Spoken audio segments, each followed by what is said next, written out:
Today's educational system was developed during the Industrial Revolution. And that's the problem. It hasn't changed in 150 years.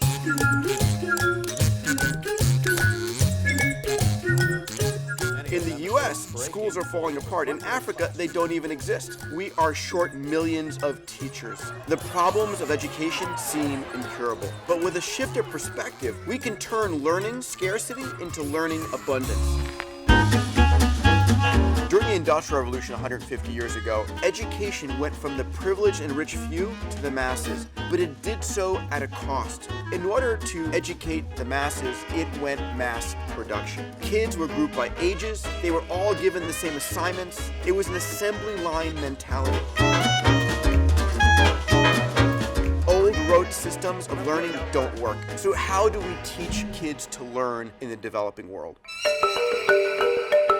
Well, as it turns out, kids are incredibly inquisitive. Nicholas Negroponte, the founder of One Laptop Per Child, did one of the first epic experiments, in which he went to 2 villages with 20 tablets. Now, these just weren't any villages. They were villages in the middle of no place, hundreds of kilometers from any other individuals. He gave those 20 tablets to the kids and then left.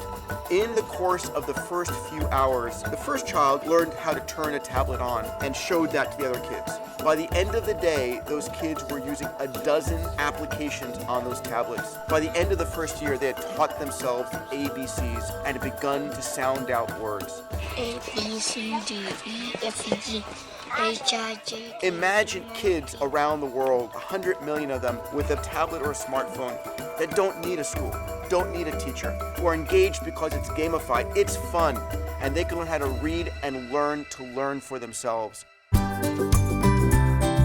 Technology is paving a new direction, not one in which you memorize answers, it's one in which you ask the right questions. Today, what's valued far more is creativity, collaboration, and critical thinking. These are the 3 R's for the 21st century. We are about to create a world of global literacy, a world that is extraordinary, a world in which our children's future is much smarter than you think.